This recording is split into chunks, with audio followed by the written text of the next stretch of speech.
We have seen about fi'l al-amr, 6 forms. For example, 3 for masculine and 3 for feminine.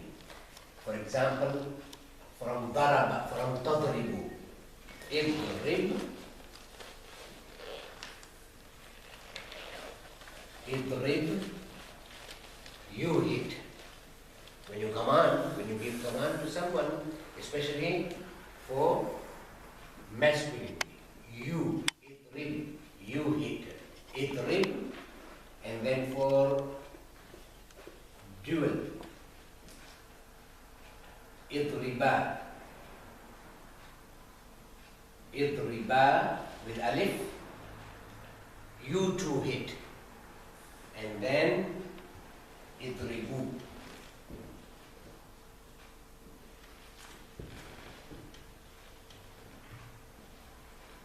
Idribu, idrib, idriba, idribu. For example, you want to say to Hussein, you study. So how you going to say?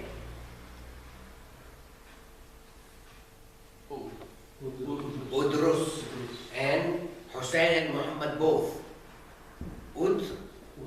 Udrusa. And 3 or more than 3. Udrusu. So all are going to come on this scale.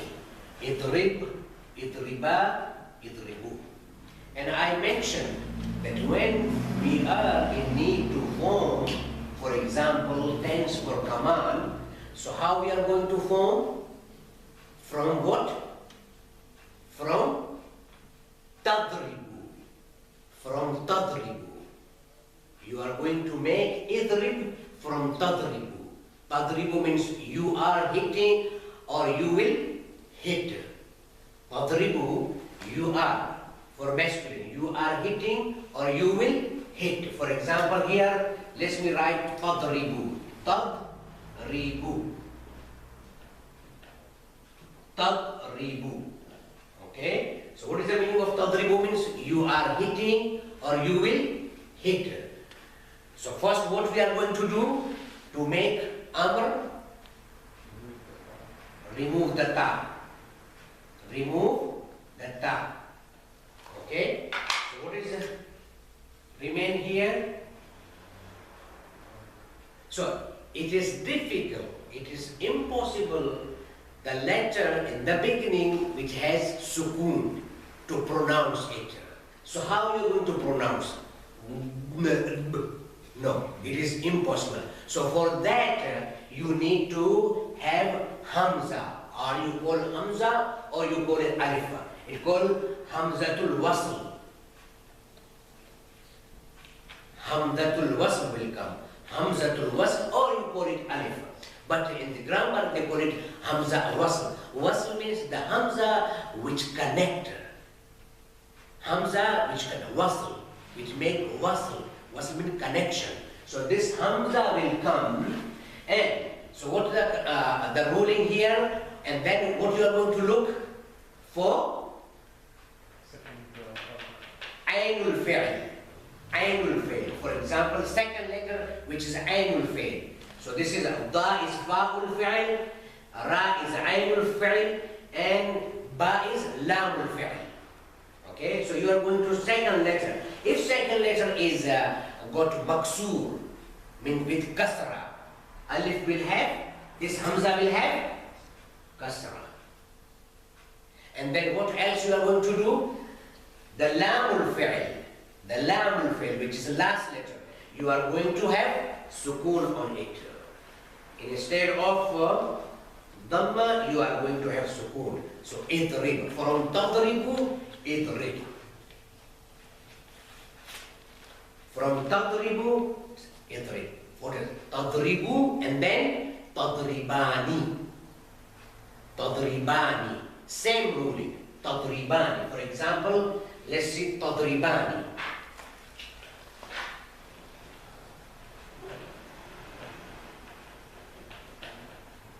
So idrib, from tadribu, idrib.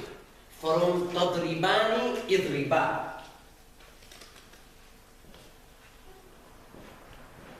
Tadribani.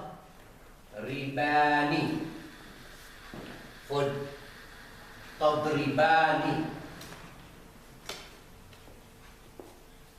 So how you are going to form? So what the first thing is you are going to do? Remove the ta. Okay? So again, the first letter is with sukoon. So you can't pronounce. First letter with a sukoon you can't pronounce. You need something which can connect her. Again, so what will come here? Hamzatul wasl, or you call it alif. Because here the ainul fi'l, the second letter got kasra, means maksur, alif will have kasra. That means hamzatul wasl will have kasra. And then instead of sukoon, last letter, that means lamul fi'l will have sukoon always. In the end will have sukoon because you can't. So you are going to, instead of having sukoon, what you are going to do? You are going to drop the noon. And what remain? Idriba. This alif, which indicates dual, and that indicates that there, in the end there was a noon. Noon is being dropped. From tadribani, idriba. And then what else? Idribu. Idrib, idriba, idribu. You all hit. And that will come from tadribuna. From tadribuna. You all are hitting, or you all will hit. Same ruling. So what you are going to do? Drop the ta. Again hamzatul wasl will come because the first letter is got maksur. Now what you call with sukoon, sakin. That's why hamzatul wasl will come. Either call it hamzatul wasl or alif to understand easily. And it will have kasra. Why? Because the second letter, which is ainul fi'l, is maksur, so alif will have kasra. Idri. And then last letter is going to be sakin. So how you are going to do? Drop the noon. And alif will come here after a while. You are not going to pronounce, but alif will come. This alif indicates that this is for plural. This alif, waw and alif are indication here that this is for plural. Idribu, from tadribuna, idribu.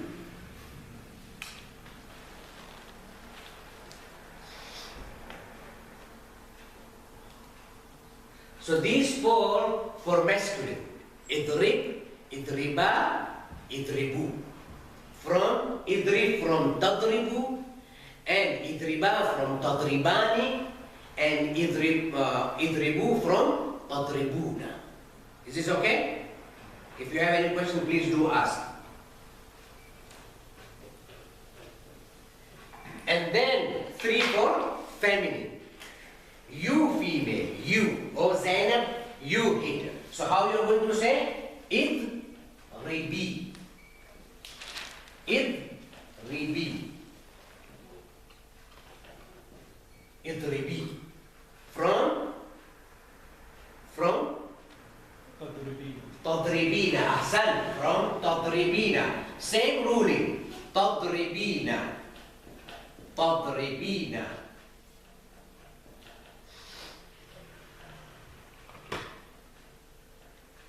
From Tadribina.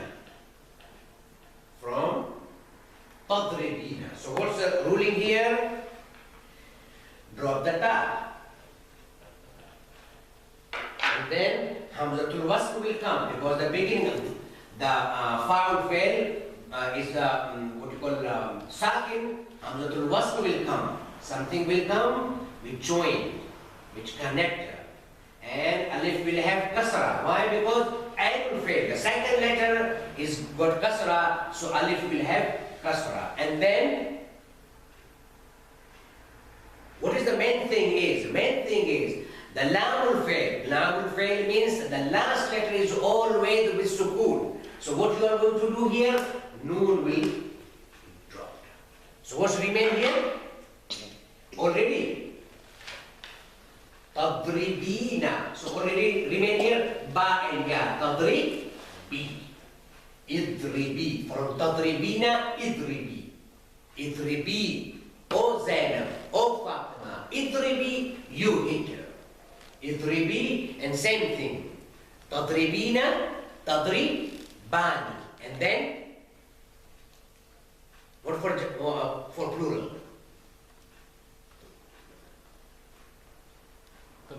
Tadribna. Ahsan. Ta will come always. Tadribna. Same thing. Tadribna. Ta. Tadribna.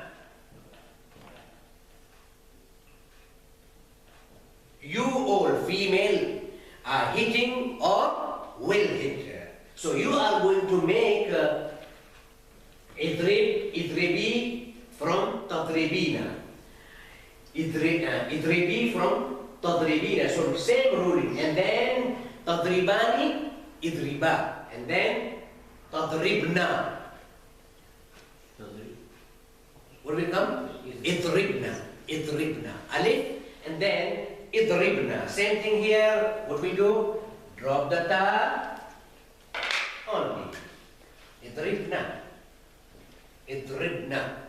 Idrib. Idribi. Idriba. And idribna. Sukun. You won't use sukun again? No. No, it won't have sukun. Because it's for feminine. That's why you have to leave something so it indicates. That noon indicates. In the masculine one, wow and alif indicates. And here noon will indicate this is plural and for feminine. It's written.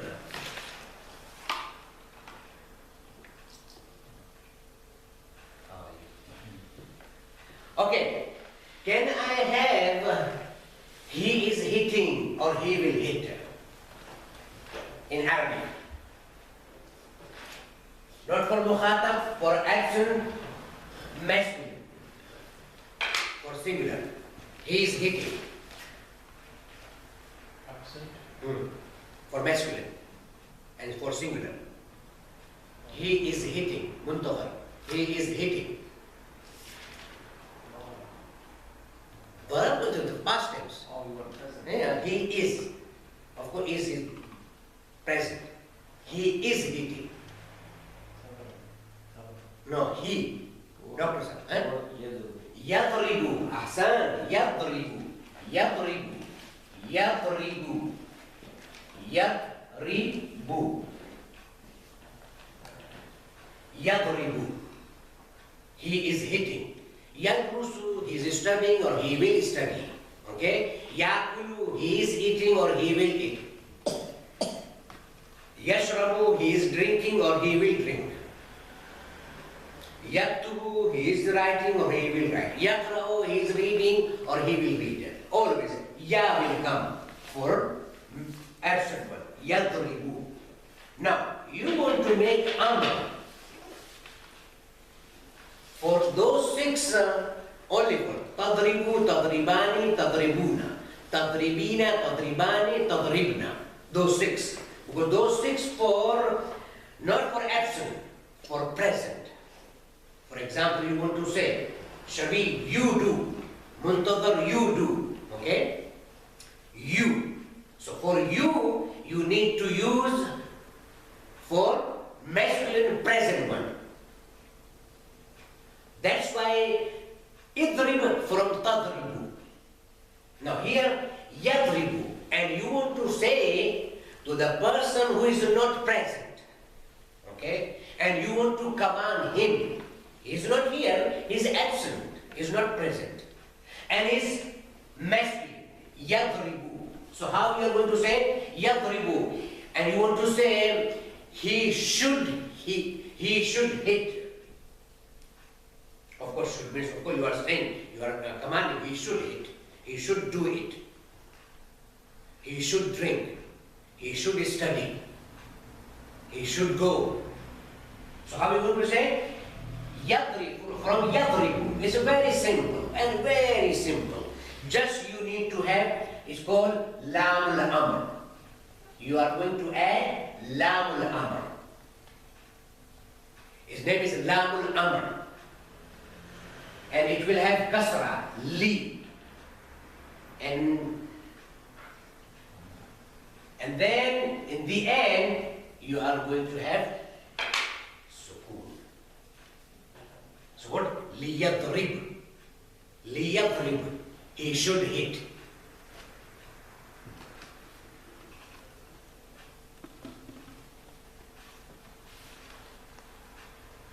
Only for those six, for present one, masculine and feminine, lam will not come. Idrib, idriba, idribu. And you are going to change it. From tadrib, tadribu, idrib. Tadribani, idriba. Tadribuna, idribu. And then tadribina, idribi. Tadribani, idriba. And tadribna, idribna. Here, for action one, lam al-amr will come in the beginning. Li yadribu. Li yadribu. Li, sorry. Li, ya, and the, yadrib. Li yadrib. For example, same thing for dual. Li yadrib. Li yadriba. Noon will drop. Instead of sukun, you can't say yadribani, li yadriban, ban, no. So noon, they drop the noon. That indicates there was noon, because of li, noon was dropped. This is an indication of sukun. Here it's easy to put sukun here. Li yadrib, li yadribani, instead of li yadribani, li yadriba. And then li yadribu. He should hit, they both should hit, and they all should hit. Liyadrib, liyadriba, liyadribu. That's called lam al-amr. Liyadrib, liyadriba.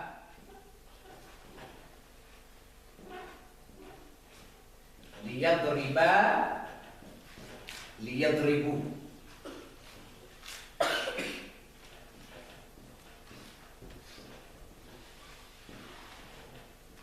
Liyadribu. So lam al-amr will come. He should hit, they both should hit, and they all should hit. Liyadrib, liyadriba, liyadribu. And then comes action for feminine. She should.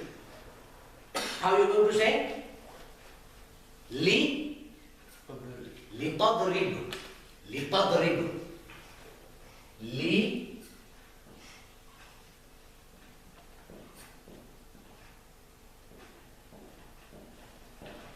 litadrib, li, tadriba, and then for dual, they, women should hit. For plural, three or more than three, what will come here? Litadrib, litadriba, and then li, yadrib. They. Tadrib, tadribi, tadribani, tadribina, tadribani, tadribna. For present one. You are hitting. Oh Fatima, you are hitting. Tadribu or tadribina. You and tadribani. And then tadribna. You all are hitting. But she, tadribu, tadribani, and then yadribna. They all are hitting. So how you are going to make amr? Li tadrib, li tadriba, and then li yadribna.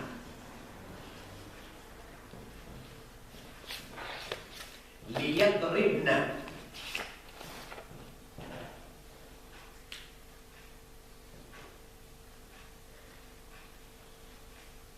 I hope this is not confusing.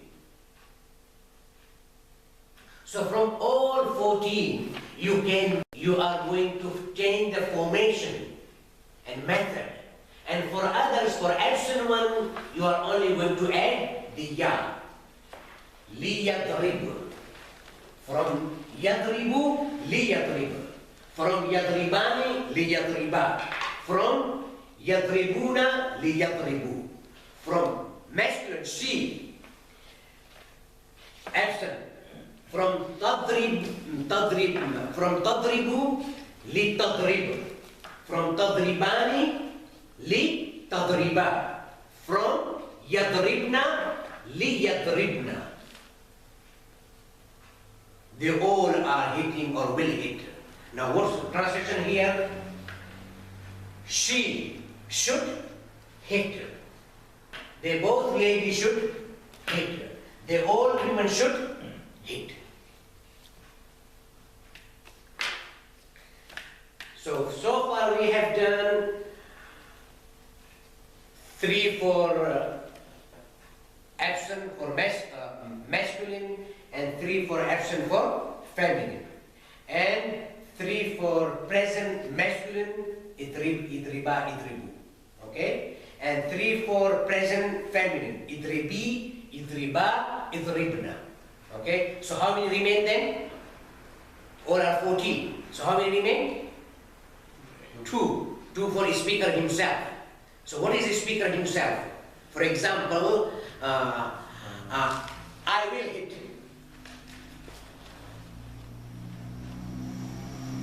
Dr. Sir, I will hit. How am I going to say? I will hit, or I will read, or I will go, or I will sit, whatever you remember. But I will.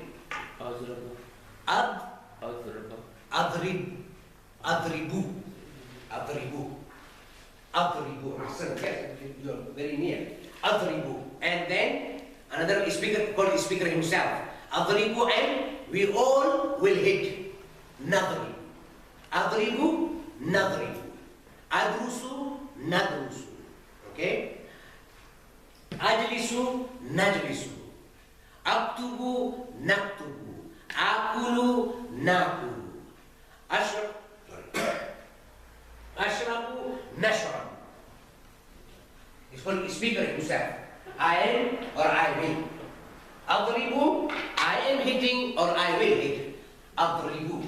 Alif, Bad, Adribu. So from Adribu, I want to command to myself, the speaker himself. From Adribu, how I'm saying? La.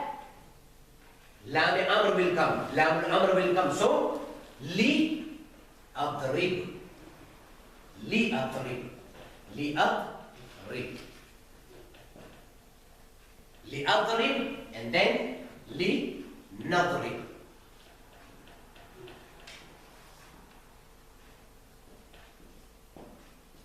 So translation, I should hit. I should hit. Okay? And Li Nadrib, we all should hit. Let me write this in a better way. Li Adrib. Li Adrib, Li Nadrib.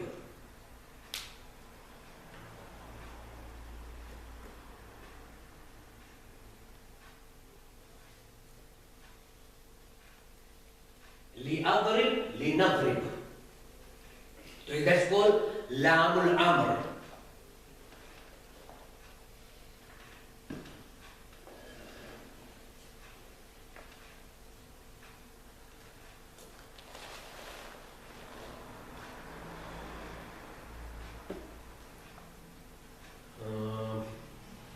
Example in the Quran. Yes, I remember that I give you.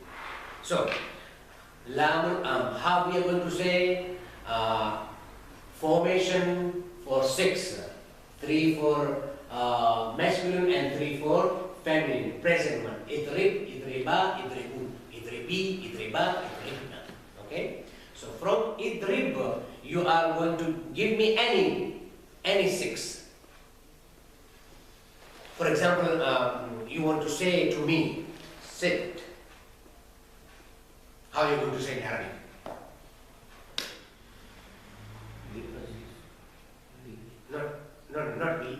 come for sure. For you, you are going to add alif in the beginning. For you. And you want to say to me, for example, Ijlis. Is it okay? Yes, Ijlis. Ijlis. You are going to say to me, Ijlis. Ijlis, sit down. Ijlis. From Tajlisu. From Tajlisu, Ijlis. You both sit down. You both. And you are going to say Muhammad and Ali. Muhammad and Ali, you both sit down. So how are you going to say? Ijlisa. For one, Muntadar, sit down. Ijlis. You and you, Shabi and Muntadar, Ijlisa. You all sit down.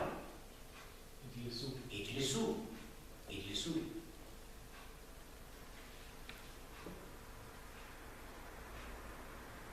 And you see many, for example, Inna Allaha wa malaikatahu yusalluna ala nabi ya ayyuhalladhina amanu. Sorry? Sallu. It's a command. Word for command. Sallu. You all, same salutation. You all, sallu. From tusalluna, sallu. That drop, sallu. So many examples. Faqra'ul Quran. Faqra. Actually, iqra. Faqra'u, iqra'u. Iqra'a, iqra'u. Ihdi. Hasan, ihdi. Guide. Ihdi. Actually, ihdi.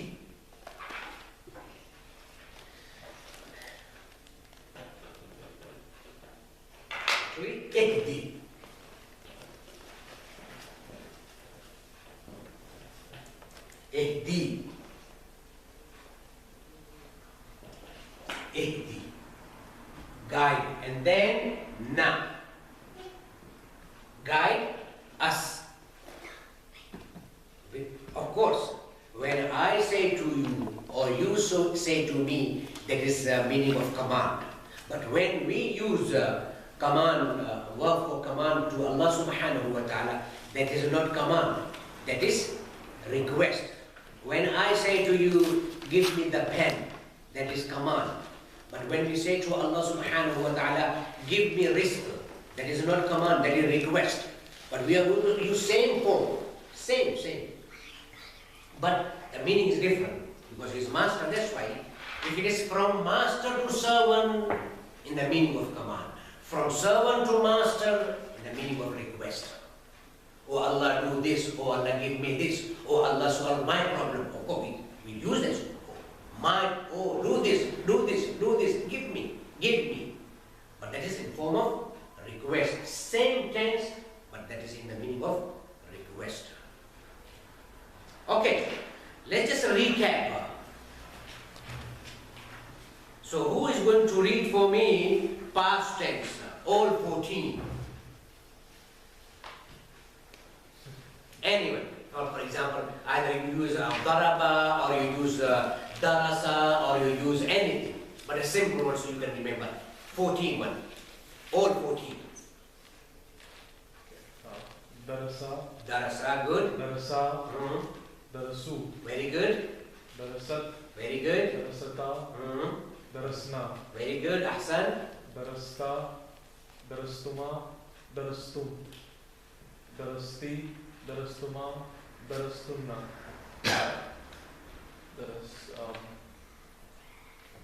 Yes, I studied. The speaker himself. Darasu. Darastu. Darastu. Darasna. Darasna. Ahsan. Darastu. Darasna. Munqadir. Present tense. All 14, please. Without looking. All of them. No, all of them, of course. We believe in 14, that's right. Okay, any, whether you choose a darasa or daraba or akala, anyone, which is easy for you. Yes? So how you going to say he is studying? First three for action for masculine. Singular, dual and plural. Come on. Darastu. No. Yad. Ya will come in the beginning. For present. For present, yes. Darasa is past tense. Yadrusu is present tense. Yadrusu. Come on, go on. Look into the book and say first. Yadrusu, yes.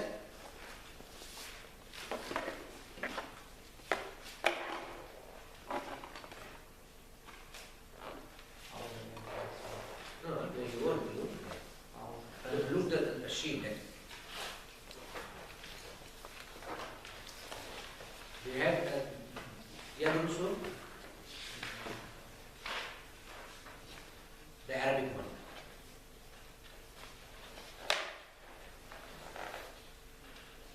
Do you see the Yadrusu there? Can you? No. Okay. So, Brother Shafi, yes, go on. He is studying or he will study. Present tense and future tense both together.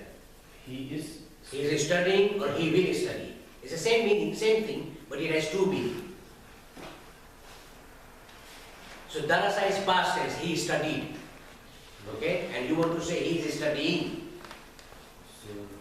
So, Ya will come. Yadrusu. Yadrusu. Yes, go on. Yadrusu. Yadrusu. Huh? Yadrasna. Yadrusu. And then for dual, Yadrusane. Yes, and for plural, Yadrusuna. Yes, Vav and Noon. Yadrusuna. And then she. Tadrusu. Yes, and then Tadrusane. And then they all women. Yadrusna.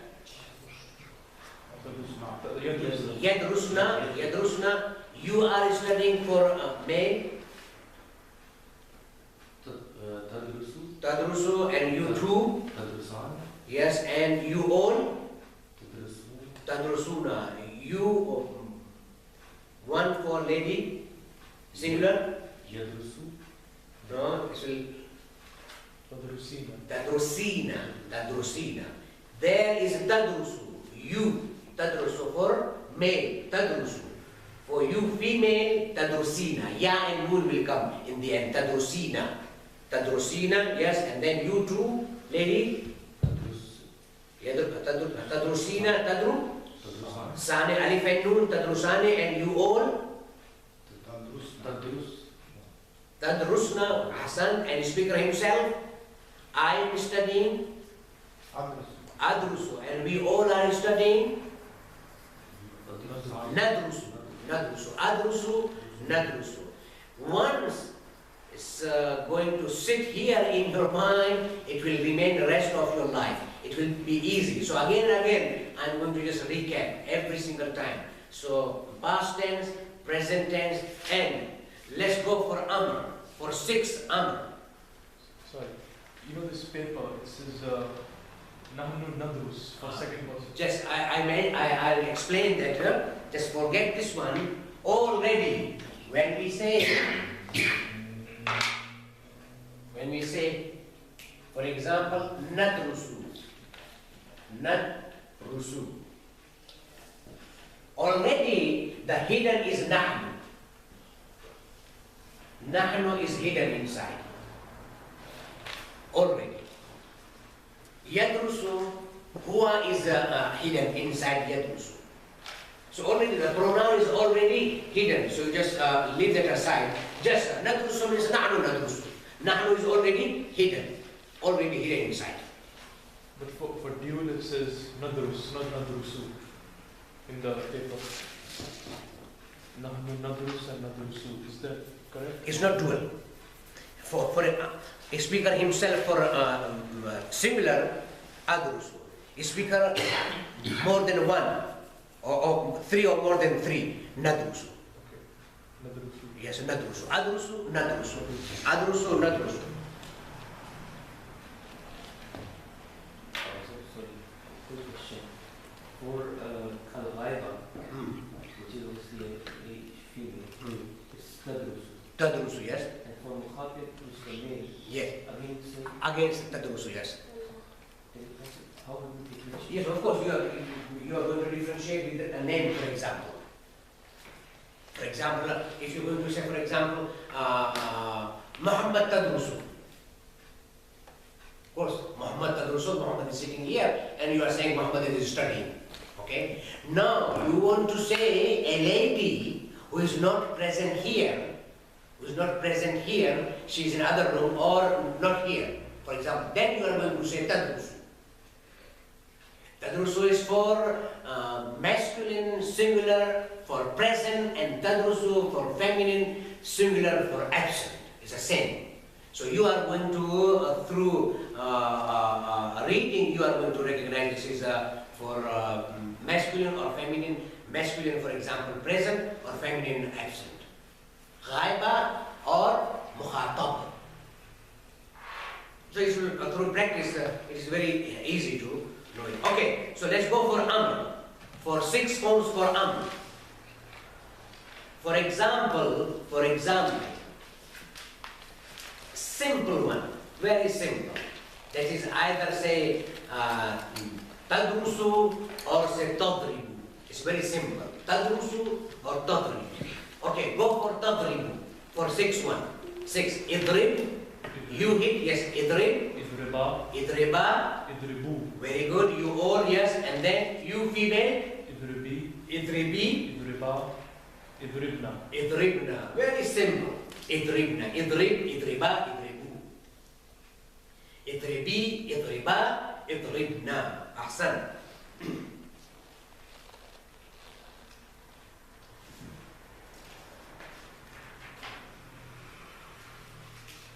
So far, we have finished past tense, present tense, and for Amr.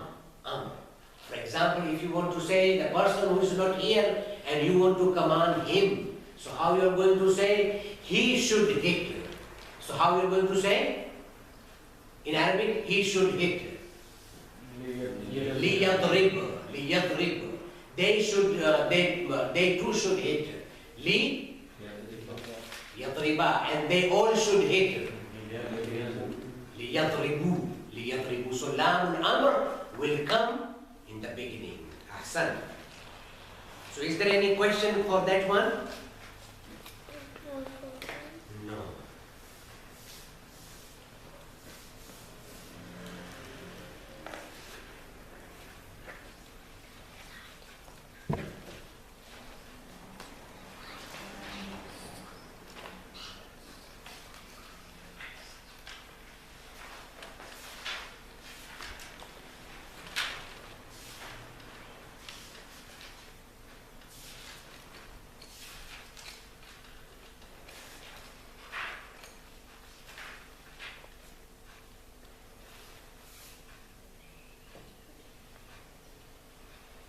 And then for negation, today, for negation.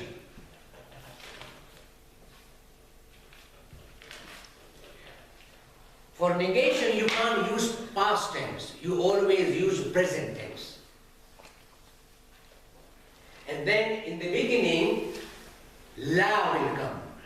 Lam and alif, la, in the meaning of not. For example,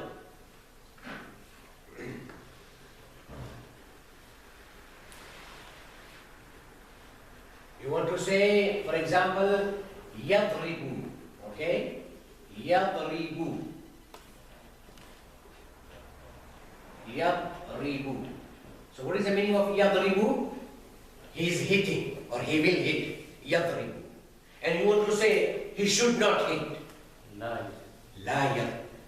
La. La in the beginning, la.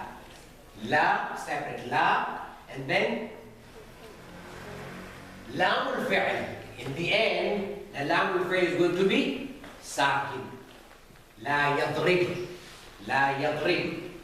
Just add la. La yadrib. La yadrib. Same thing goes here. La yadrib. La yadriba. La yadribu.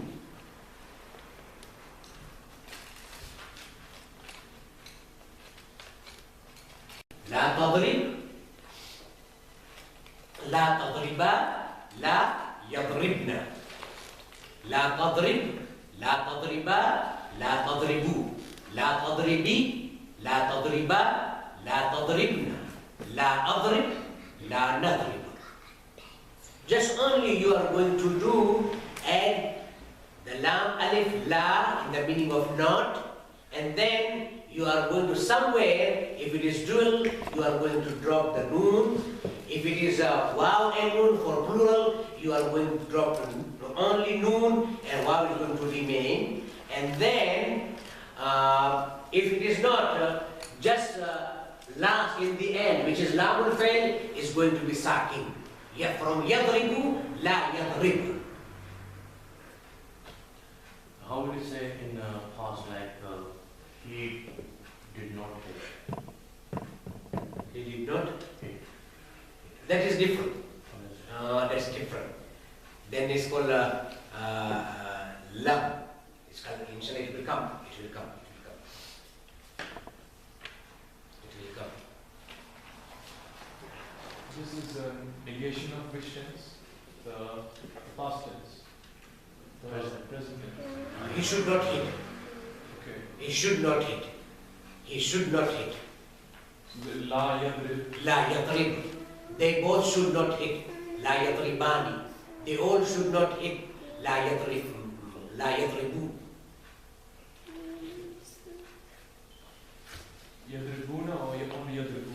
Yadrib. Yadrib. Noon will drop. For example, la yadrib. Let me just write so it will be easy for you. La yadrib. La yadriba. Yadriba.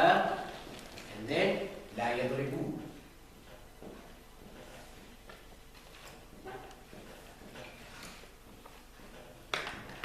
La yadribu. La yadrib, la yadriba, la yadribu. He should not hit, they both should not hit, they all should not hit.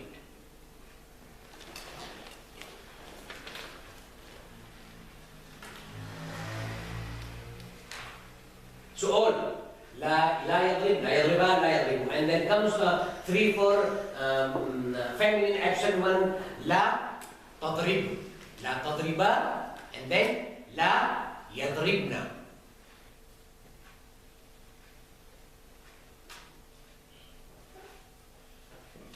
لا تضرب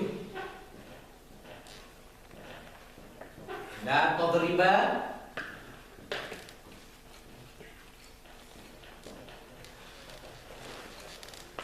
لا تضربا, and then for plural لا يضربن.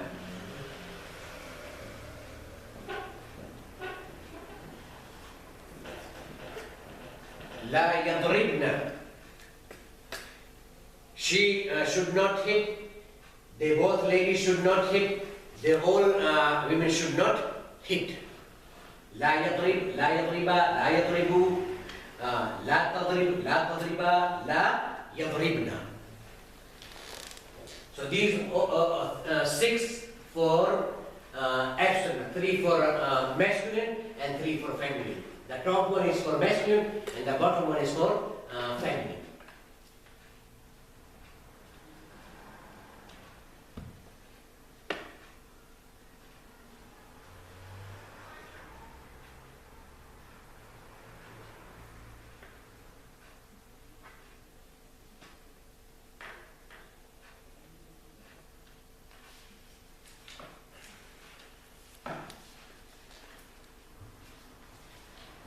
Is this okay or just confusing or it's okay?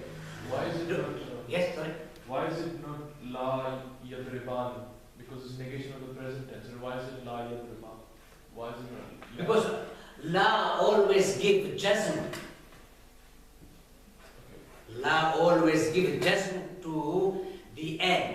That's why yadribu become yadribu.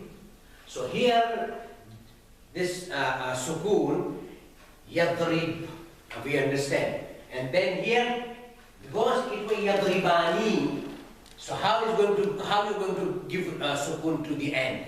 So that's why noon By dropping noon, you are giving sukoon to the end. Yadriba. And then here, by dropping noon, because of waw will going to remain. Here alif will remain. Why? Alif is a sign of dual. And here waw will remain. Waw is sign of plural. That's why here noon will drop and here will. Why? Because of this la. La is acting, that's why noon is going to drop from dual and noon is going to be dropped from plural. Because of la. La gives sukoon to the end. That means la gives sukoon will lamul fi'l. The last letter called lamul fi'l. La yadrib, la yadriba, la yadribu. La tadrib, la tadriba, la yadribna. Here, if you drop noon, for example, in the feminine one, the plural feminine, so what will happen then? How are you going to read? Ba is there. La yadrib. So it's going to be big confusion. So that's why you can't tell. This is yadrib for singular, for masculine, or what? Or what is this here? So that's why noon is going to remain here. So this is a noon sign of plural. Yadribna. Here, waw is sign of plural for masculine and for feminine, noon is sign of plural, yadribna. So that's why that remains as it is, yadribna. La yadribna.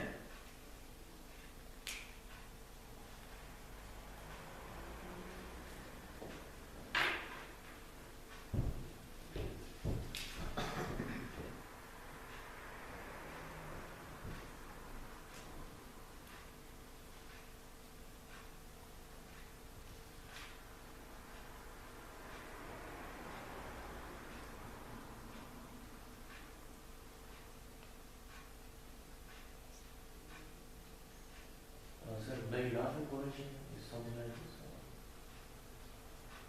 Layla for Quran. No. Le'ilafi Quraysh. Le'ilafi is not, ilaf is not, there is no verb, only it is a noun.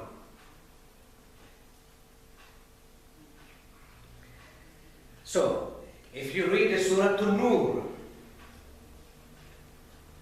Surah An-Nur, in which Allah subhanahu wa ta'ala says here, let me just give you the Quran and final.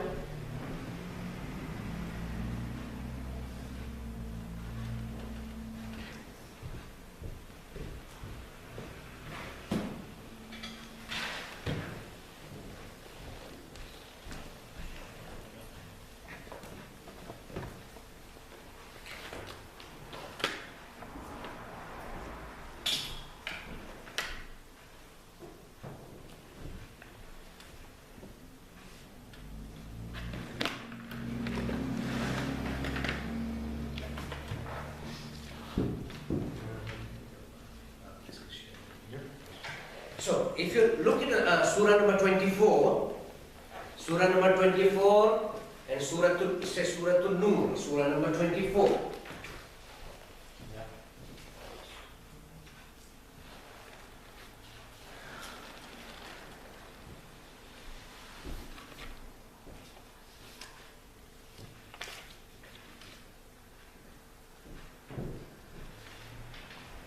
And if you look into the ayat number from 30, ayat number 30, it says, Bismillahir Rahmanir Rahim. It's an ayat of hijab. Ayat of hijab. So how they are going to cover themselves, how women are going to cover themselves. Okay, this is ayat of hijab. It's very straightforward ayat if you know the Arabic or read the translation. And Allah subhanahu wa ta'ala says, Bismillah ar-Rahman ar-Rahim. First Allah says to the believing man, قُلْ لِلْمُؤْمِنِينَ يَغُضُّوا مِنْ أَبْصَارِهِمْ وَيَحْفَظُوا فُرُوجَهُمْ ذَلِكَ أَزْكَى لَهُمْ إِنَّ اللَّهَ خَبِيرٌ بِمَا يَصْنَعُونَ.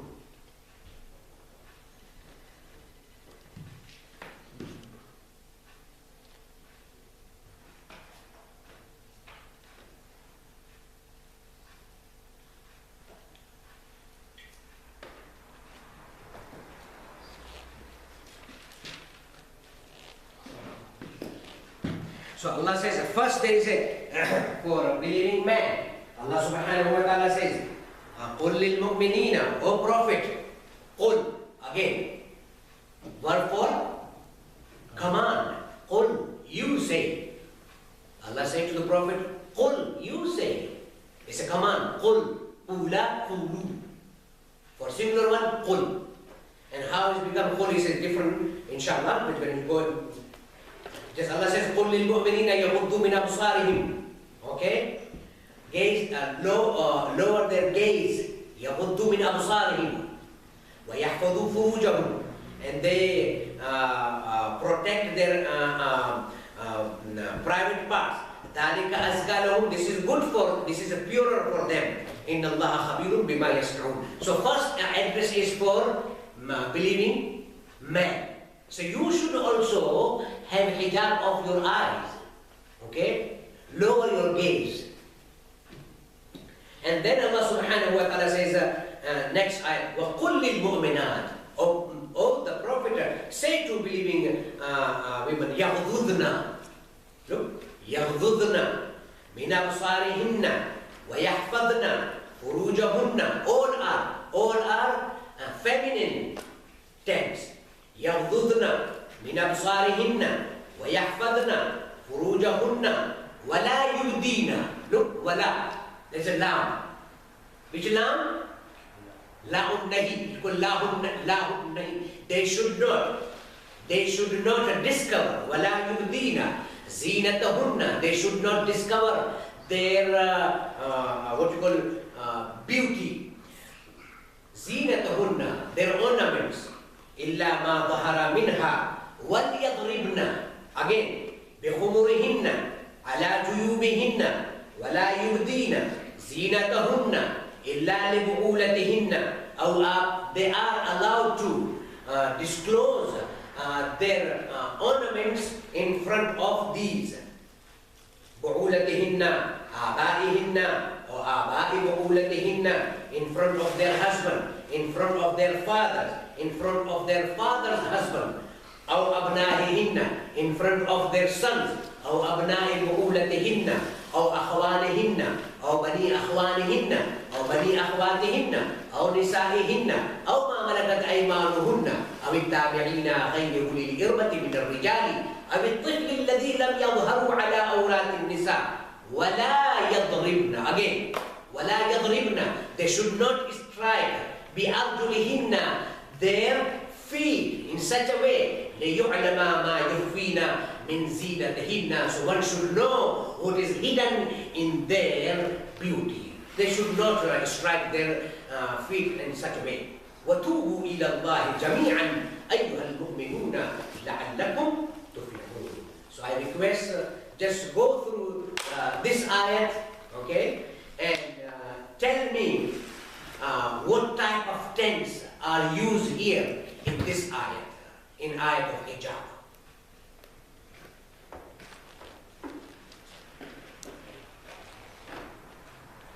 Is this okay? Present tense, yes. For example, using the la or other thing, what type of tense and what do you understand by hunna? What is hunna? Like that. Sadaqallahu al-aliyyul azim. Thank you very much. Okay, Shakbar.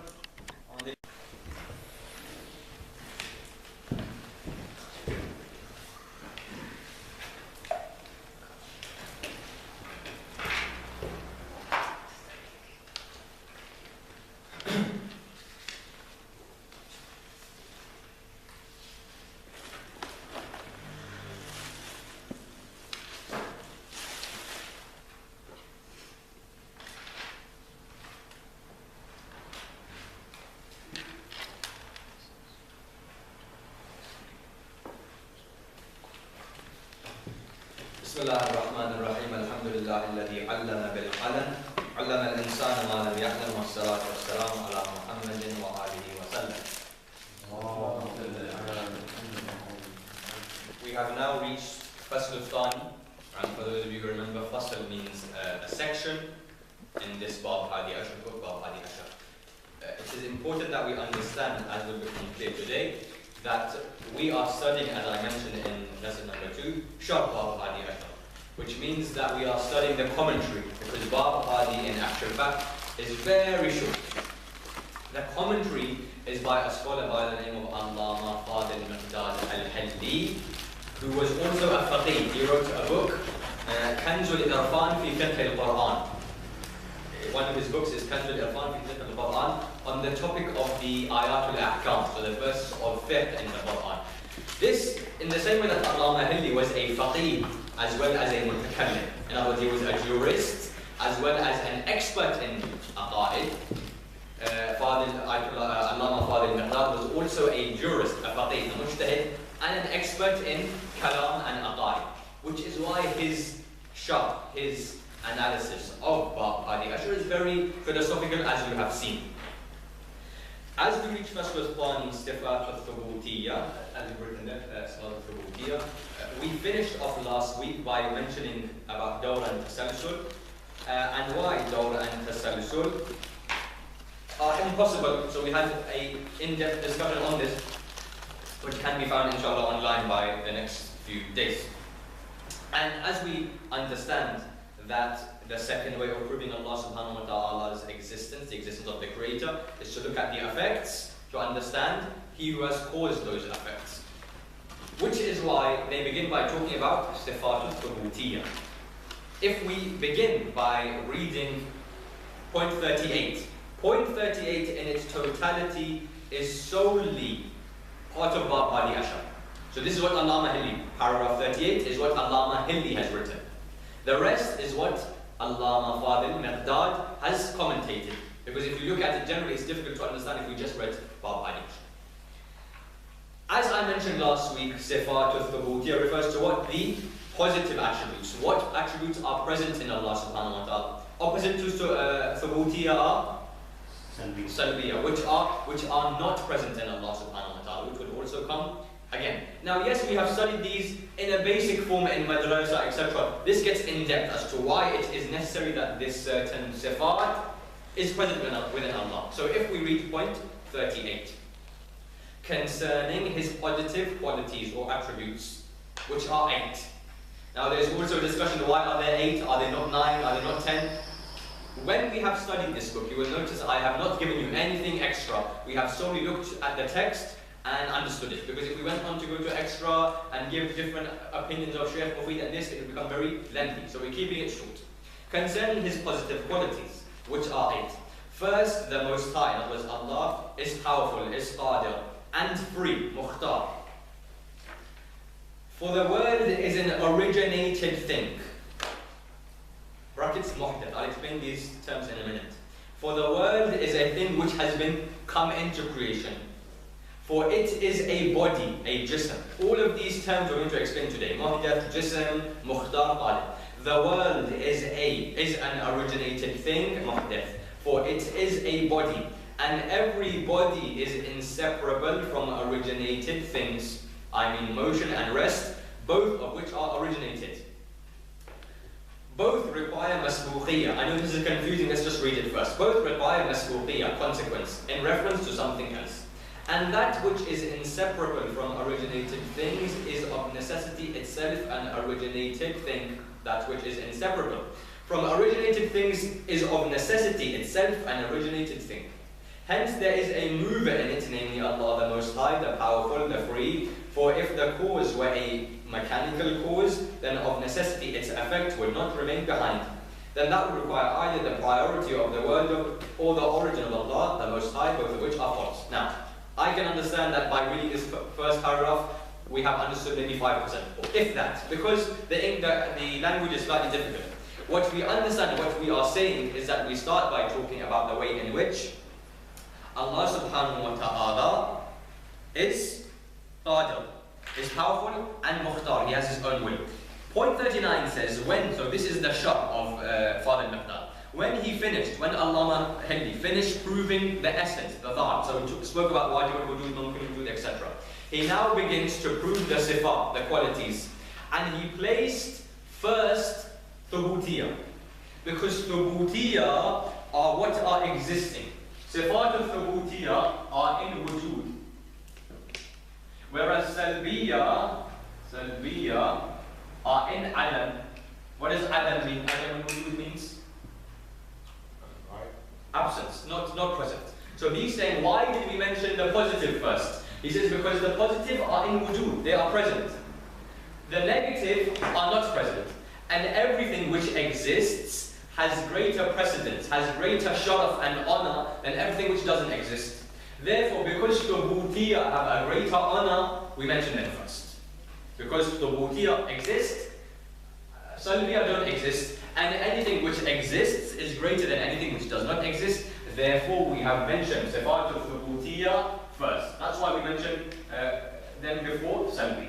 That's the first one.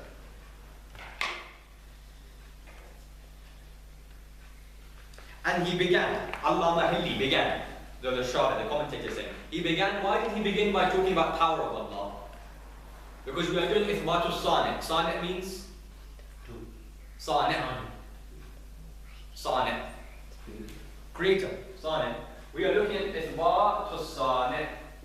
He's saying we spoke about power because creation requires power. So that's why the first attribute we spoke about is power.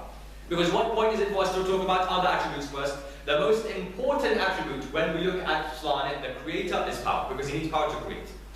So, and he began with his being powerful, Allah being powerful, because creation requires power. And here we will make some introductory remarks which will include the consideration of the elements of this discussion. What he is saying here is that what Allah Mahili says is that the world, al-alam, the world, the universe, is alam, is muhdath. Muhdath. Muhdath will be wrong. Muhdath. What he is trying to say is this world has been brought into existence. It has been originated. The opposite of muhdath is qadim.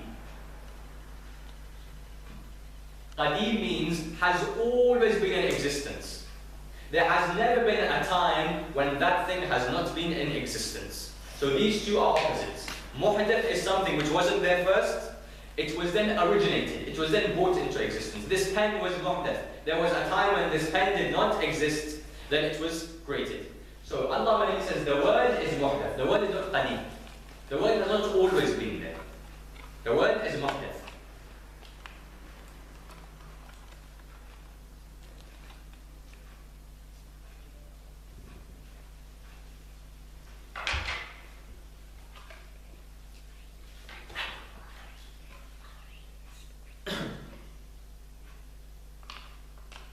Then he says that as the world is muhdath, the world is jism. The world is a body.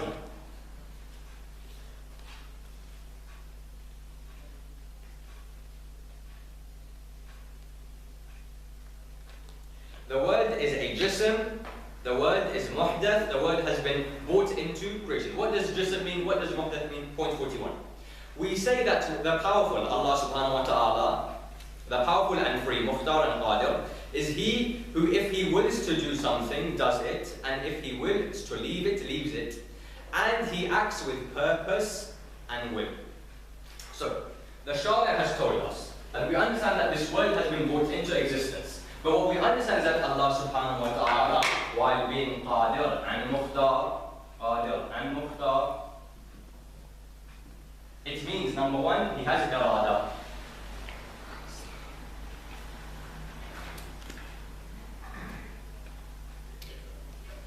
Allah subhanahu wa ta'ala has irada. What does irada mean? Will. So what Allah subhanahu wa ta'ala does something with will. Number two, Allah subhanahu wa ta'ala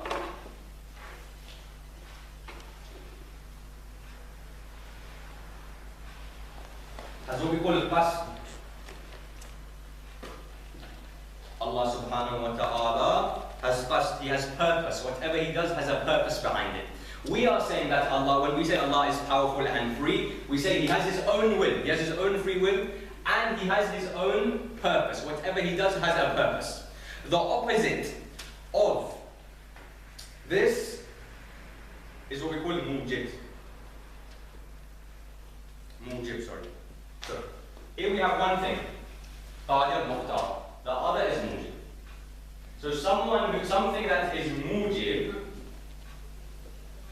has no control. We are saying that Allah has power, Allah has will, Allah is free, He does what He wants, He has purpose. The opposite of this is that the thing that brings it into existence has no power. Now we'll explain what this means, but these two are opposite. So in the way that qadim was the opposite of what?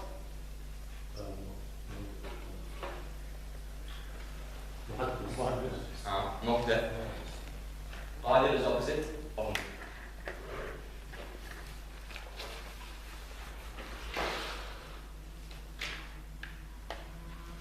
So he says, look, we have one thing which is called the Qadir al-Mukhtar. We have the other thing which is called the Mujib, the mechanical cause. The Mujib has no control, it just happens, the cause just takes place. We'll give examples afterwards. He says there are key differences between the Mujib and the Qadir al-Mukhtar. Number one, first, the free agent, the Qadir al-Mukhtar, is able to act or cease from acting, while the mechanical cause cannot. So the Qadir al-Mukhtar can, if he wants to, create, and if he does not want to, he can sustain. If he wants to, he can cause his effect, or he can abstain from doing so. Whereas the mechanical cause has no choice. I'll give you an example. You light a fire. That fire is what? It's mujib. It does not have control about giving heat. Once there is fire, you automatically have heat. So it's a mechanical cause. So the effect of this fire is the heat.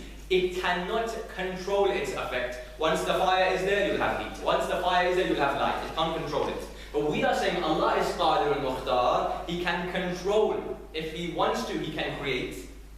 If He doesn't want to, He does not have to create. But when you have the mujib, when you have fire, you always have heat. But when you have Allah, you don't always have to have creation. Allah can stop and not create. So like, the example of Ibrahim, when he was thrown into the fire, so God ordered to do food. So, Because He is Qadir yeah, al-Mukhtar. he's God. So number one, that's the first difference. The free agent is able to seize and act, the mechanical cause is not. Number two, the act of the free agent is consequent upon knowledge and purpose and will, while the mechanical cause is not. So whatever the Qadir al-Mukhtar does, this is based on what? This is based upon irada and qasd and ilm. These terms you need to know. So whatever the Qadir Mukhtar does, it has its basis with ilm, qasd, purpose and irada. Allah will never do something without a purpose. Allah will never do something without ilm. Allah will never do something without irada.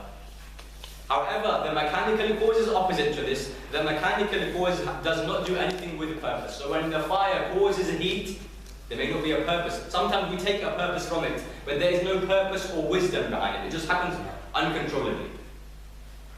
Number three, it is possible for the act of the free agent to follow it in time, while the act of a mechanical cause cannot be separated from it.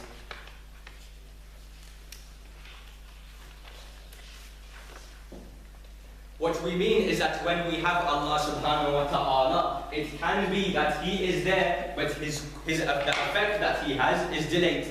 So for example, there was a time when Allah subhanahu wa ta'ala was there, but His creation wasn't there. The mechanical cause does not have this. The mechanical cause has, as soon as it is there, its effect is there.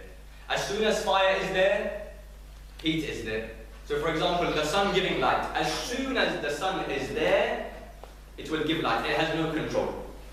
But the Qadir al-Mukhtar, it can be there, but still not give its effect, because it has its own power. I have my own control of my pockets. If I want, I can give money, because I have my own control. So So in the same way, the mechanical cause has no control. Once the mechanical cause, which is known as what? Mujib. Once the mujib is there, its effect will be there. Once the sun is there, light will be there. Once the fire is there, heat will be there. So the three differences we see. Number one, the Qadir al-Mukhtar has the choice and the ability to do an act or stay away from it. Number one, all of its acts are based, consequent means based, are based on knowledge, qasd, purpose, irada, will. Number three, it can be that it is there, but its act, its effect will follow it in time. These are the three differences.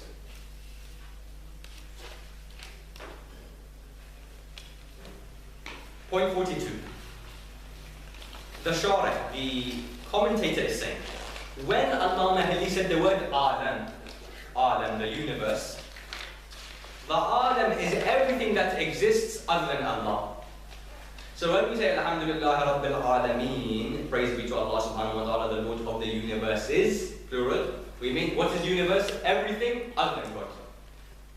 In other words, it's mumkinat, because as we spoke about in the first or second lesson, everything other than God is mumkin al-wujud. The word is all that exists besides Allah the Most High. And an originated thing is that which is consequent upon something else or upon non-existence. What does this mean? This is saying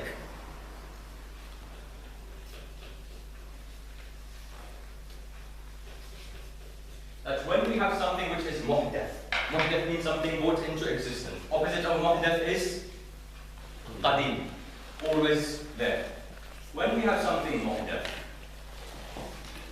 either before it did not exist. So before the muhdath, it did not exist.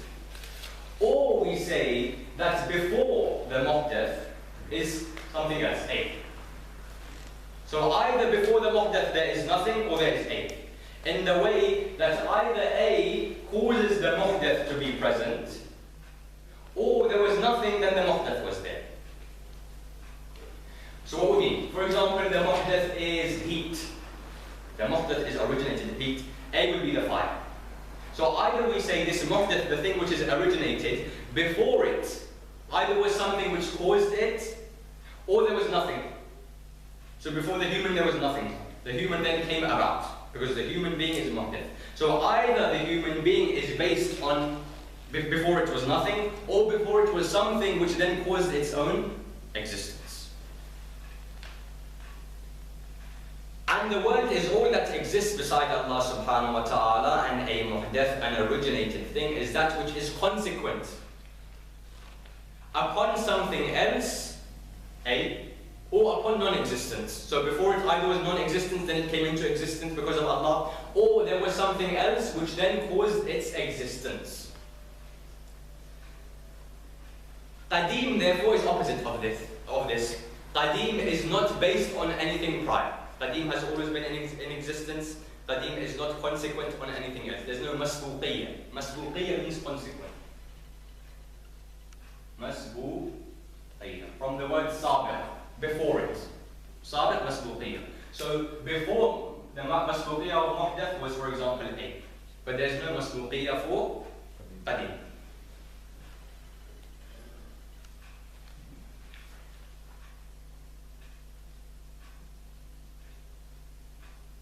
والمحدث هو الذي وجوده مسبوق بالغير أو بالعدم. The muhdath is that which is consequential upon something else, or nothing was before it, as we said in this example. But the qadim is opposite of this.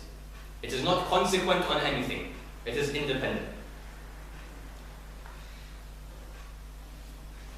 When we looked at the first paragraph, 38, the first paragraph, Allah Mahilli said that, line 3, for the world is an originated thing, muhdath, it has come into existence, for it is a body.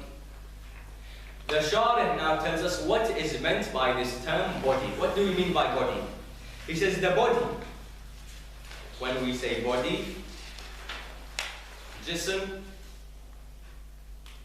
is mutahayyiz. At the end of these 12 weeks, you will have a small, very easy test, maybe slightly difficult, but with these terms, so that you can see whether you have picked them up. متحيز. And you have picked up, for example, مؤثر, everyone has picked up well. متحيز. So the jism is متحيز. متحيز means it is bounded. The body, when we say jism, we mean something which is bounded in the 3 dimensions. So when we say jism, we mean something which can be divided into the 3 dimensions of width, length, and depth. So jism is what? Something which fills up each of these 3 dimensions. Something which is 3D is what we mean, jism. Mutahayyiz means it is bounded in these 3 dimensions. So Allama Hilli says the word is muhdath, the word has been originated, and therefore if it has been originated, it is jism. It fulfills these 3 dimensions. So first we're explaining what these terms mean. Hayyiz and makan are one thing. So here's another definition. So we've understood qadim, jism is mutahayyiz, makan, hayyiz, or makan are one thing. So when I say makan, for example, this phone, it fills a certain makan in space. This is space, it is filling a certain space. Makan, we say space or place. What actually does makan mean? Makan refers to an imaginary measure of space, an imaginary empty space, which ajsam occupy. Ajsam is the plural of jism. So makan or hayyiz is that imaginary space in my mind which a 3D object will fulfill, will enter, will take up, will occupy. For example, let's say this is my imaginary space.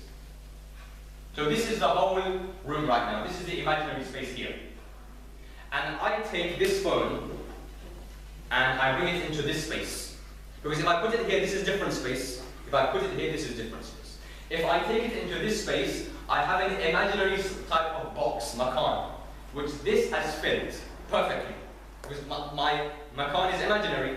This has fulfilled this space perfectly. This is jism. This is a 3D object. This is mutahayyiz in the 3 dimensions. Makan is that imaginary thing. We can't see it. That's what we mean. We can't see it. But the ajsam, the 3D objects, will fulfill it, will fill it, will occupy it.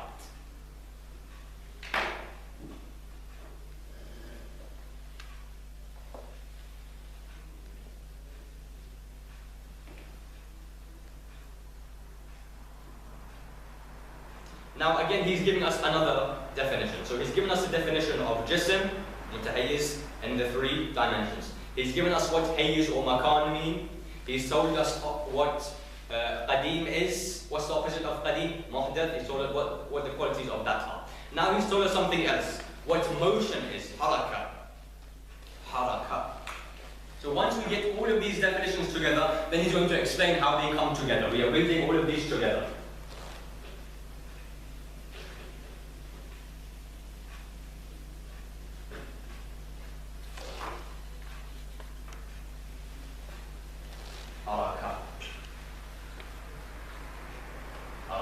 Movement. Well, how is he defining haraka? He said, haraka is the coming of a jism, of a 3D object, into one place after being in another. Haraka is the coming of a jism,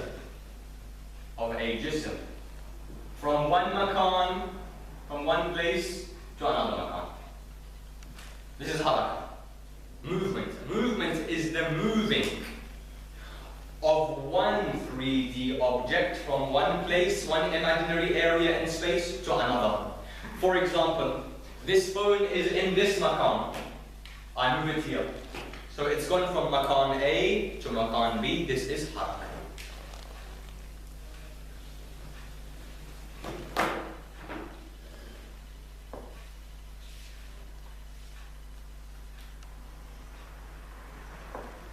Then we have the opposite of haraka, which is what in Arabic? Sukun, sound.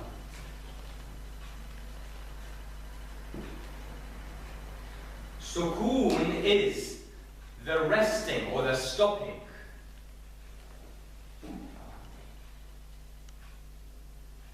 The resting of the second in one place. So the resting of the jism in one makan is sukun. The movement of the jism from one makan to makan ukhra or akhar is haraka. Simple definition, one is movement from one place to the other, one is stopping into the second place of area in space. So far we are okay. Yes? So let's go through again what we have just looked at. We looked number one at the definition of muhdath. When I say muhdath, what do I mean? It wasn't present. Originated thing. Opposite of muhdath. What are the actions of qadim based on? Irada. Number two? Ilm and qasd, purpose. Okay. So we've said that. Then what did we say? What did we then give an example of? Or define? We said the alam, the universe is everything other than Allah subhanahu wa ta'ala. Everything other than Allah subhanahu wa ta'ala is the universe. The muhdath either is consequent upon something else or upon nothing. So either before the muhdath was something else which caused its causation, or there was nothing. For example, heat, before it was fire, or before human there was nothing, and then Allah subhanahu wa ta'ala created us. Muhdath. Then we gave a definition of jism. It is mutahayyiz. Mutahayyiz means what? Bounded. It is bounded into these three dimensions. What came after mutahayyiz? So jism was mutahayyiz. What came after that?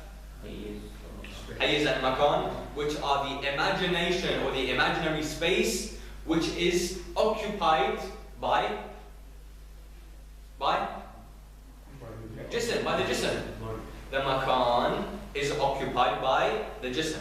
Then we gave a definition of haraka, which is the coming of a body, of a jism, from one place into another. Then we said a definition of sukoon, which is the stopping of a jism in one particular space. Now that this has been explained, point 43. Now that this has been explained, I say that since the word is a thing originated, there is in it a mover, namely Allah subhanahu wa ta'ala, the Most High, the Powerful, the Free, the Qadir, the Mukhtar. And I have made these two claims. The first, that the word is an originated thing. The second, that its creator must possess free will. So he's made two claims. The first is the word is muhdath. The second is that it has a creator who has ikhtiyar. Now we need to prove this. He said the word is muhdath, the word has a creator who has ikhtiyar. What's the proof of this? An explanation of this first claim, which is that the word is muhdath. I say that by world the scholastic theologians mean the heavens and the earth and what is in them and what is between them. If I gave you this word, how would you define this? Mutakallimin. Mutakallimin means? Theologians. Theologians. Because speaker is right. That is also one definition. But when we say kalam, kalam has two meanings. Kalam can either mean speech, kalam al-imam, imam al-kalam, for example. Or kalam also means aqa'id, theology. Why that is another discussion. Here he is saying, according to the mutakallimin, the people who are theologians, they say that by alam we mean the heavens and the earth and what is between. So how have the mutakallimin understood the alam, the universe? Heaven is at the top, earth is at the bottom, everything in between is alam. This is universe, according to the theologians. By alam, the scholastic theologians mean the heaven and the earth and what is in them and what is between them. And that is either ajsam or a'rath, both of which are originated. Now this requires slightly a bit of depth. Make sure you know where we are going. We are trying to prove these two claims. The first is that the word is muhdath. The second is that it requires a creator with ikhtiyar. Now, in the way that we spoke about mahiyya, here is another very interesting concept.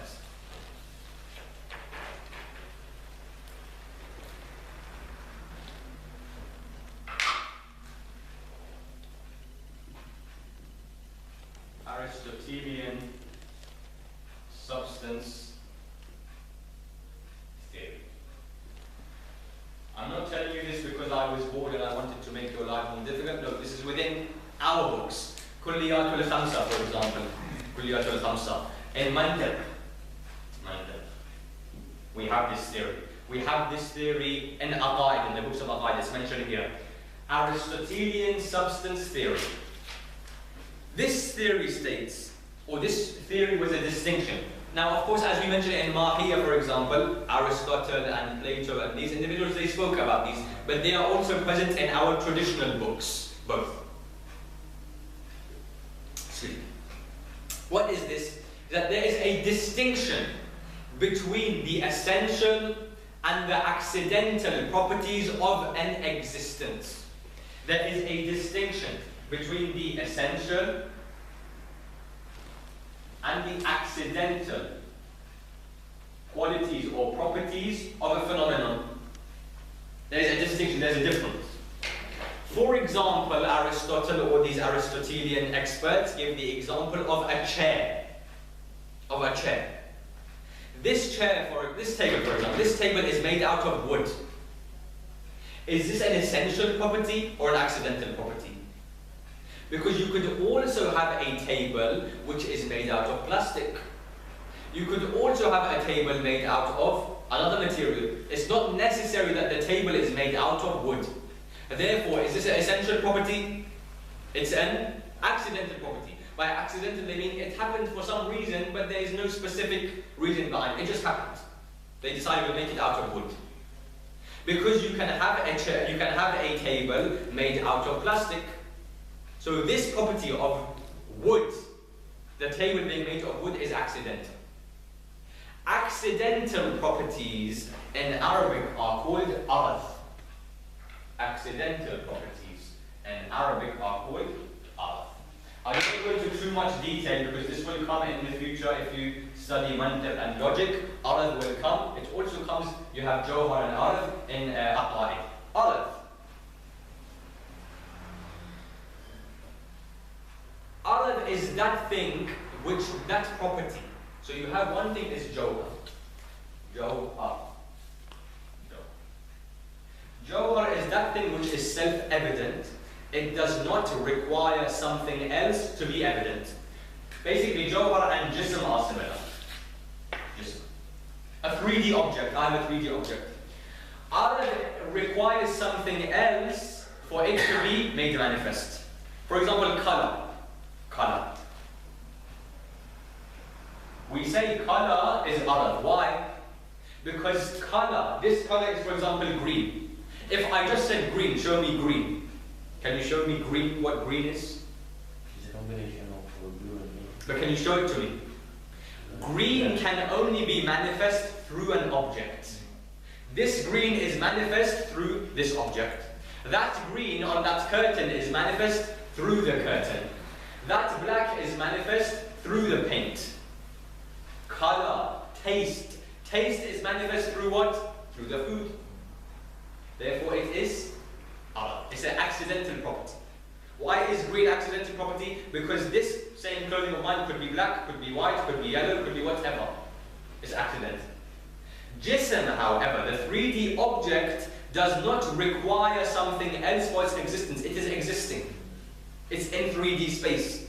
But color and texture and smell and taste, these are accidental. They require something else to be manifest. Does that make sense? Okay. If we wanted to go into more detail, we could say we have Arad al-Am and Arad al-Khas, etc., etc. But I won't go into any more detail, but we understand that Arad, the plural of Arad is A'raf. It is mentioned, yes, here, A'raf. The plural of Arad is A'raf. So we understand that Arad are those accidental properties. But now we understand what accidental means. It doesn't mean that it means a property which comes about. It is not essential, and it requires something else, another existence, to be manifest. The color black, taste, for example, etc., etc., etc. In explanation of the first claim, I, Miqdad, Allama Miqdad, Father Miqdad, say that by the world, by the A'lam, The mutakallimin, the scholastic theologians, mean the heavens and the earth and that which is in between them. And what is within the a'lam, within the universe, is either ajsam or a'raf. So everything in the universe, either it is self-supporting, it is self-evident, something which is in space, or it is araf. So either it is, for example, the clothing or the color of the clothing. This is everything in the universe is either jism or araf. There's nothing else. Does that point make sense? Everything in the universe is either jism or araf, jawhar or araf. Now if you go into depth, you'll find out that araf and jawhar intertwine. Jawhar is actually in fact araf, etc., etc. But we understand in this universe, everything is either jism, ajsam or a'raf. Both of which are muhdath. Ajsam and a'raf, both are muhdath, both are originated. Why? As for ajsam, as for bodies which take up 3D space, they cannot be separated from motion and rest. So jism, ajsam, have a very interesting quality. So he is saying that everything in this universe, if we look at everything in this universe, in this alam, it is either ajsam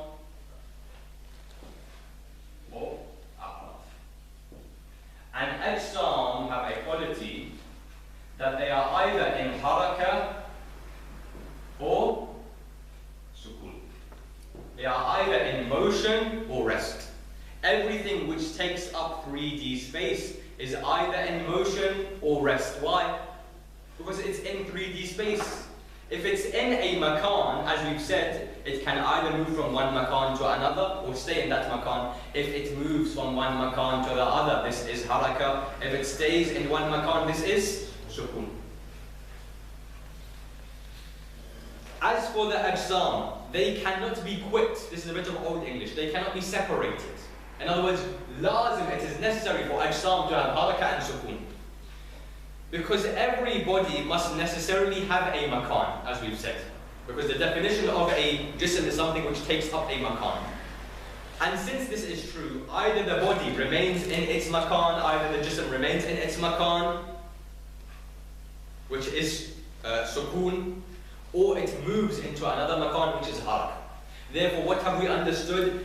Jism must be able to move or stay in one place. You have a ball, for example. Ball. It can either stay in one place or move. Everything which takes up 3D, 3 dimension, can either stay or move. This is logically. There is no third option. When he says here, look, there is no middle ground between the two. That means there is nothing else. It's either movement or stopping. There's nothing else, no third option. But motion and rest are muhdath in themselves. Haraka and sukun are muhdath. Why? Someone explain to me. Why are haraka and sukun both muhdath? Originated. If there is something, then they're going to move it. If there is something, they're going to move. Why are they muhdath? They originate from the object. If the object doesn't have a consequence, then there won't be motion or rest. Okay. Because they are an effect. Movement or being stationary is an effect. Every effect requires a mu'athir, a mover. As you said, they are consequent. There is masbuqiyya. They are masbuq on something else. Naturally, if they're in one place. Rest and motion, haraka and sukun are muhdath. They are originated things because they are consequent. They are masbuq on something else. And nothing prior is consequent upon something else.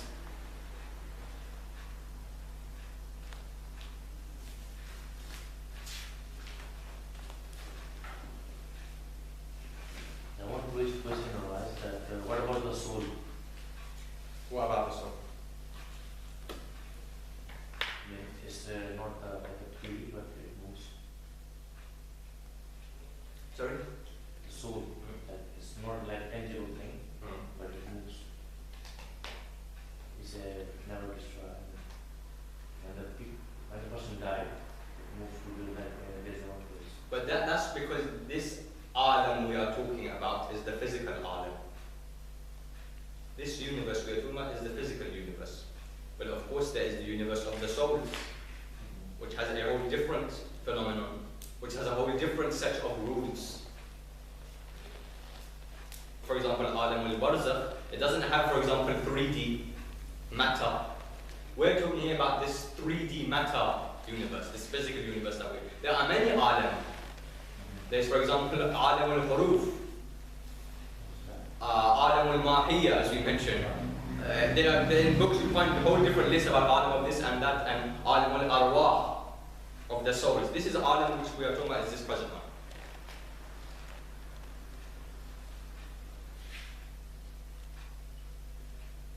So we said, both sukoon and haraka are muhdath, are originated, because they are masbuq, they are consequent upon something else. Nothing which is qadim is consequent on something else, as we have said. So because they are consequent on something, they are muhdath, they can't be qadim. Qadim is not consequent upon anything. That's why he says, then no motion or rest is, nothing prior, nothing qadim, is consequent upon something else. Therefore, haraka and sukoon are not qadim. They have to be muhdath. Both are originated things. Does this make sense so far, where we are going? Yeah. And motion and rest are both consequent upon something else, because motion means the first coming into the second. So why is it muhdath? Please explain. Because when we say haraka, we mean husul. That husul means coming in from one place to another. Haraka requires the movement of the jism from one place to another. Therefore, what is it consequent upon? What is it masbuq upon?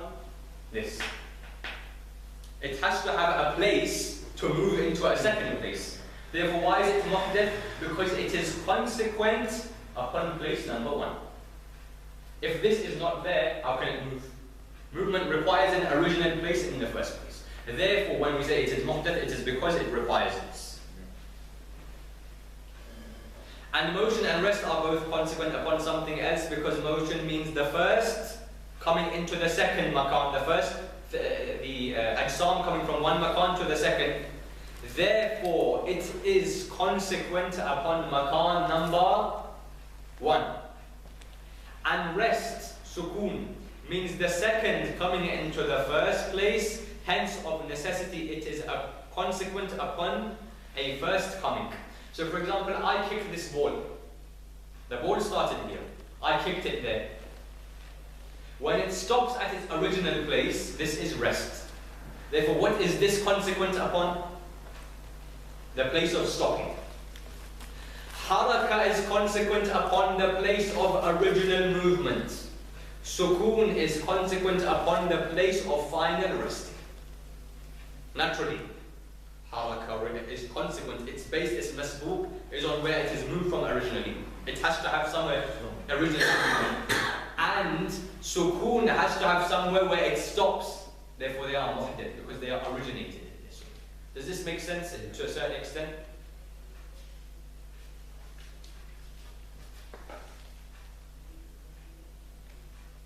And all of that which cannot be qadim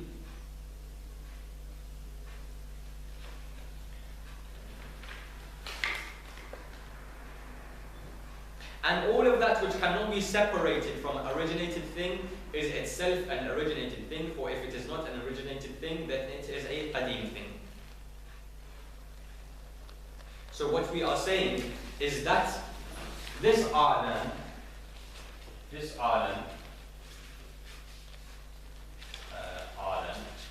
has haraka, has ajsam, has ajsam.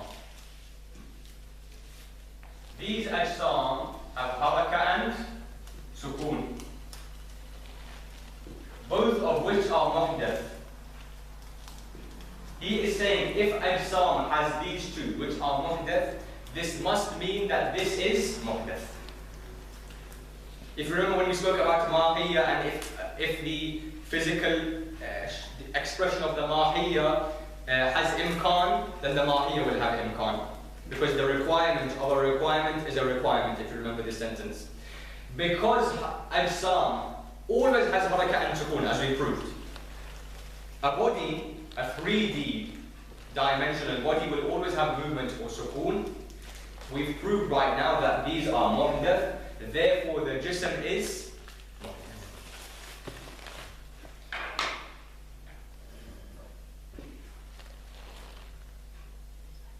Now if we say that no, this is muhdath, but it has something with it that is also qadim, this doesn't make sense. Because then one thing would be both muhdath and qadim together. This is impossible. We've proved that if this is muhdath, the qualities of a certain thing are muhdath, therefore that thing has to be muhdath. If you then say no, it has something which is qadim and something which is muhdath, how can that be that one thing is both originated and everlasting? These two things are impossible.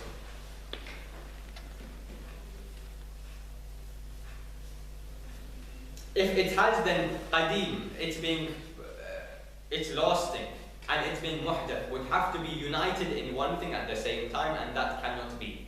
And if it does not, so if we say that no, this is separate from this,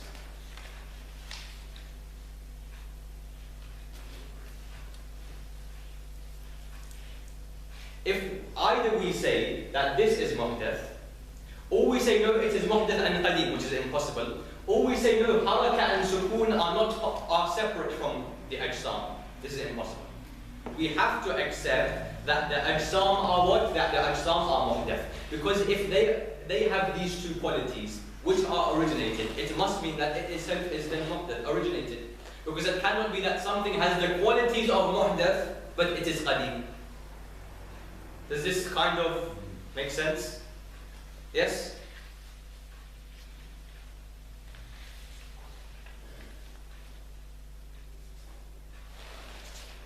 So he mentioned, if I quickly take you back, he gave two statements.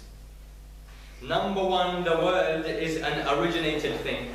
Number two, the creator has to be someone with free will. Yes? Then he said the world has a'lam and ajsam and a'raf. The world has bodies and accidents. He looked at the bodies and he says all bodies have sukoon and haraka, which are muhdath. Therefore the body is muhdath. If the universe has muhdath, therefore it also has to be muhdath. Number one. Now he says, point 44. As for accidents, a'rad, they are originated, they are muhdath, because they need themselves ajsam. As I said, color is earth. Color is earth. What did I say? Earth requires jism. Therefore it is masbooq. It is consequent upon that. Therefore it is muhdath. It is originated. Because if jism is originated, this requires jism. Therefore this is originated. Point 44. And accidents are originated because they need ajsam, they need bodies for their existence. And that which needs an originated thing is even more itself originated.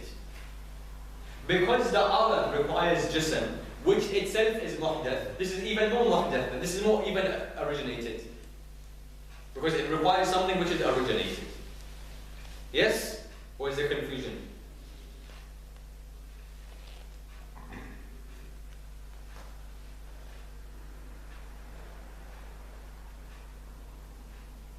Okay, we can stop here. I don't want to confuse you too much.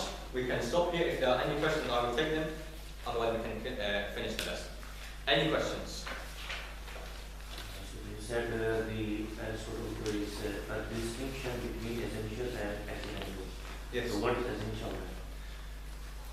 This is an example given by the Aristotelians. For example, a bachelor is someone who is not married. This is an essential quality of a bachelor. When we say bachelor, someone who's not married. Accidental quality, maybe that bachelor is tall. Yes? Or short, or for example, he has this color skin, that's accidental. Essential is that he is not married. Alim, an alim, essential quality, he has knowledge. But one alim may be tall, short, one might be slightly bigger, slightly smaller, these are accidental. It's not necessary that an alim is tall. It's necessary that an alim has knowledge, which is a essential quality, not an accidental quality. So in actual fact, if you look at how tiny, how small the text is, for example, today we have only done this page up to about here, but there are so many detailed concepts of a'rab and etc., which require analysis.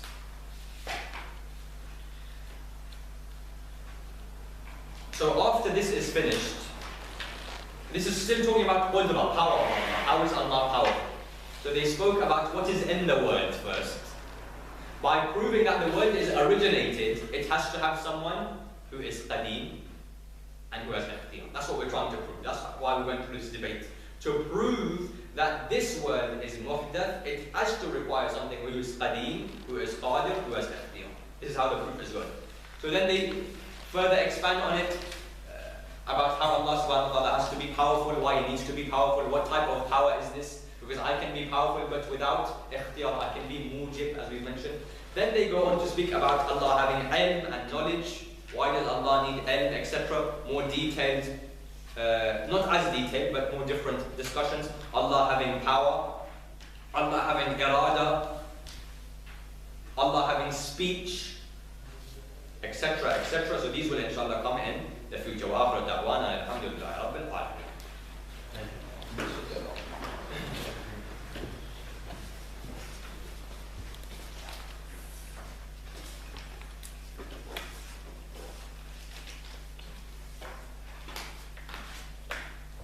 Today they are slightly more confused. So how was today's lesson? Was it more confusing? No? سكون الحركة شوية